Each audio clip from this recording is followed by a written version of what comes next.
Today's video is not political, it's rather personal. However, I believe some of the thoughts that I want to share with you could be beneficial for some of you. Last month, on the 28th of June, 2 days before of my 34th birthday, my uncle has passed away in Hamburg and I had to be with my family, as I mentioned in the last video. But his death has raised a lot of questions in myself, or revived some of the questions that I was trying to suppress for a long time in order not to think about it. The first thing is, what's the purpose of life? This is the question that I started to ask myself again, because my uncle, for example, has worked 50 years of his life since he was 15, and before he even retires from his job, he passed away. So what has he done in his, in the past 50 years? He was just working and working and working. He was inside this matrix that we need to work in order to gain money and have a good livelihood, right? So this is the matrix that most of the people are stuck in, including I'm stuck in, but half here and the other half is there. In this moment, I started to ask myself a lot of questions. The first thing is the meaning of the family. I want to tell you that in my humble, very short experience, that always family should come first. And you will never find anyone in your entire life that loves you more than your family, and especially your mother and your father. With very few exceptions, this is, in my opinion, this is the law.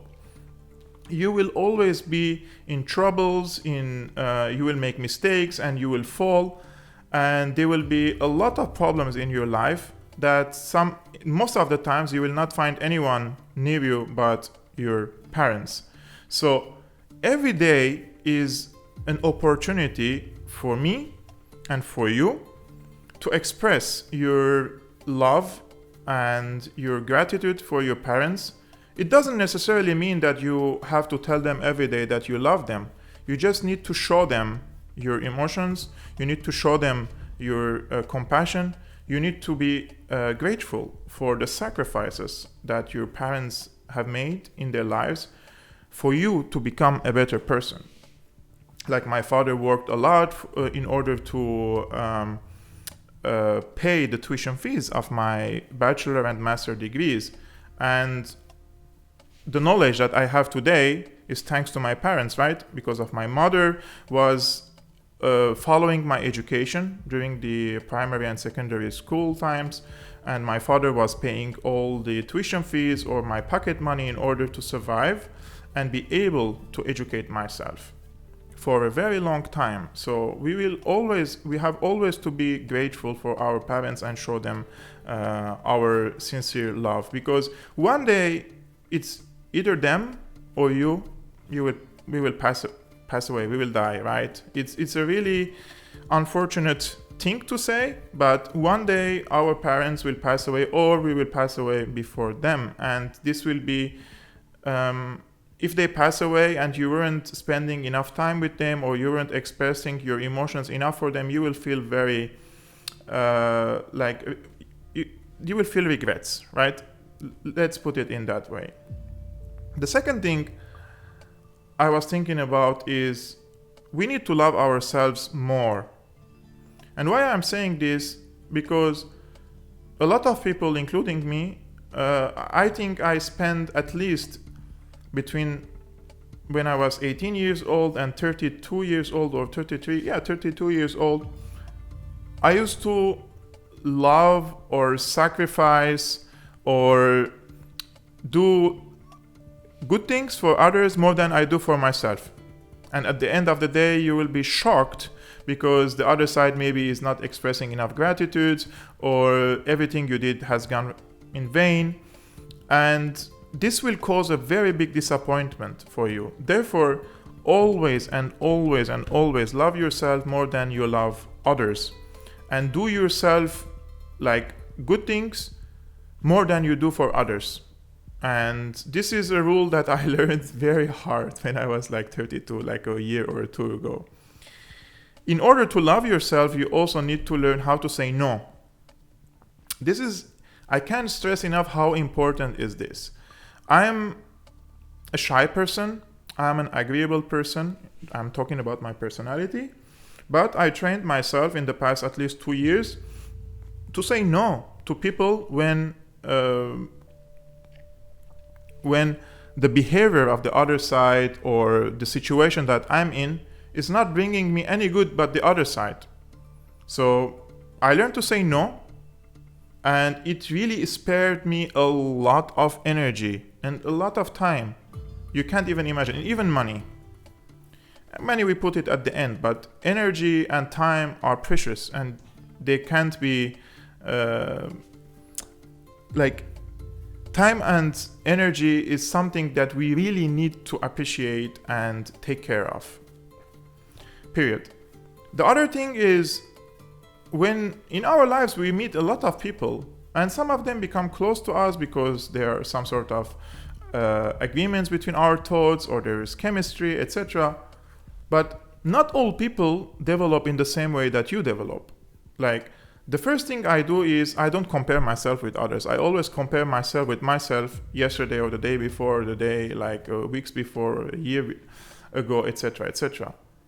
But when I'm with someone, whether it's a friend or it's a person that I used to love, etc., and when you see that this person is not developing the same way, I'm talking about mental or psychological development, maturity, you have to abandon that person at some point, because this person could be a very, very, very good person, by the way, and a nice person. But when you are developing and you're here and this person is staying here, this person, if he or she is not willing to also develop here, you have to go down always in order to cope with the other person or be able to discuss with the other person again.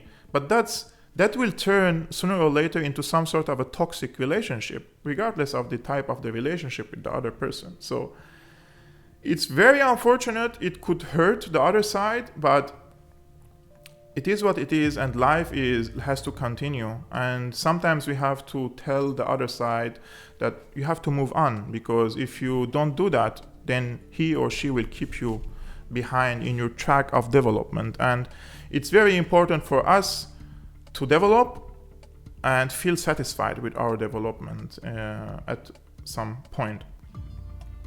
The other thing is, which is very important for me, why do we work or go to university at the first place to educate ourselves, etc.? Are we doing that in order to gain money or to make a change?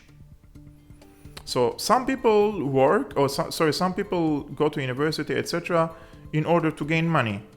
Like a lot of people, they want to just be in the matrix and just have a stable job and stable income and just buy a car and have children, etc., etc. Others want to make change. And when I say change, they want to make a change in their own society or even in the wider sphere. It's very important here for us to balance between both. I'm really having a hard time in balancing both of them. I'm always being more into change than generating money. It's a very unfortunate situation, especially after the war in Syria, and especially because I have a certain political opinion that doesn't suit or fit in most of these rich media outlets, right? So I always stay behind financially. Like if I want to compare myself with other journalists in the same position who is working in a mainstream media, he's making like 9 or 8 times more income than myself. But when we want to make a change, or even when we are making money to make change with that money, we can make a change in a positive or negative way, right? Like, you don't want to be like Mark Zuckerberg, right? Who is really now, like, people talk about China as an oppressive country, and what they're doing on Facebook is becoming really ridiculous. Anyways, so in order to make change, we have to understand that there are certain society or social dynamics. And when we start to understand how this society is functioning, or how the thoughts of this society has been formulated, like which later become traditions, when you learn how the people are developing these traditions and thoughts, and you start to make holes in these thoughts or trying to change these thoughts, you will feel like you have a power. You're a person of an authority. And what you're making, the kind of change that you're making here is with your thought. And you're using the tools you have, such as the camera, the social media, and posting here and there, and you're making a change, right? Like Syriana analysis, since 4 years, it made a change in the perception about, or the public opinion about Syria. That's why a lot of media outlets attack you or smear you, and I will come back to that later. So for me, especially when I'm posting on Facebook for the Syrian people in Arabic, and I feel like people are listening to you, they want to listen to your ideas, to your thoughts, and they want to adopt that thoughts, that gives me a lot of satisfaction and a lot of energy to continue this work on social media.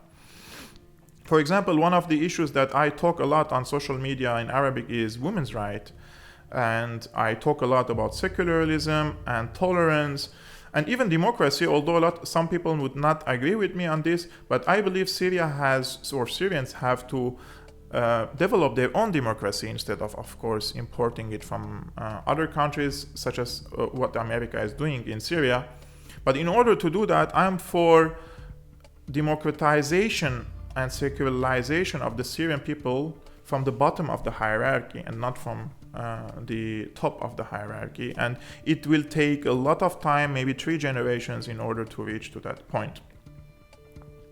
So when you start to play with these dynamics of the society, it's very important to create a brand for yourself. Like, of course, a lot of Syrians know me, maybe millions of Syrians know me, but they also know Syriana analysis. Like, oh, aren't you the guy from Syriana analysis? You create a brand.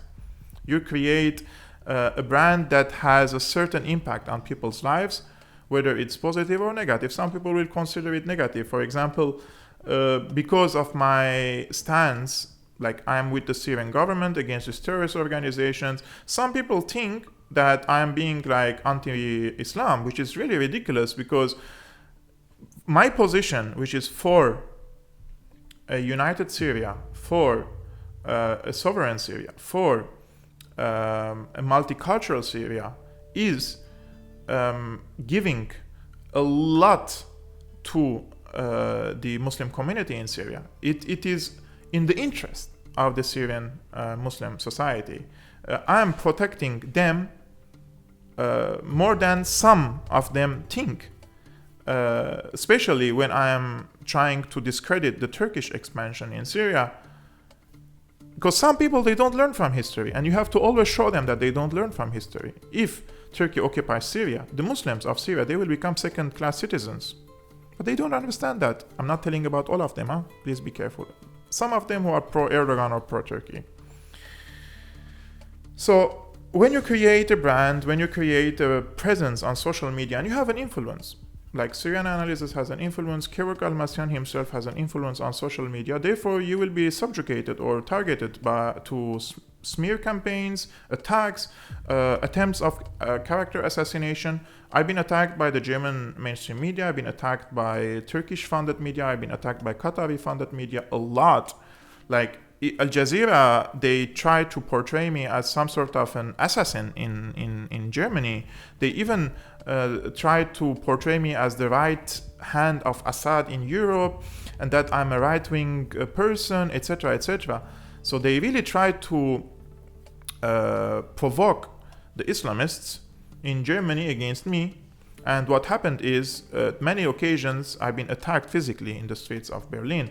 But what I have learned from this experience, when you are under virtual attacks, such as by the media, etc., or a physical attack, do not back off, man.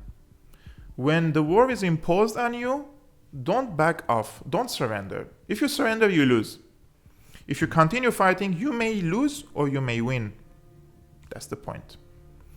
And maybe sometimes you think that today it's really impossible for you to win this game, and I have that idea too. For 2 years, the media is smearing me, and there is no way to compete with these media outlets that have millions and millions and millions of dollars of budget, right? But you have to play on the element of the time, because at some point, your issue will become an old issue for them. They will have newer things to do. The circumstances may change.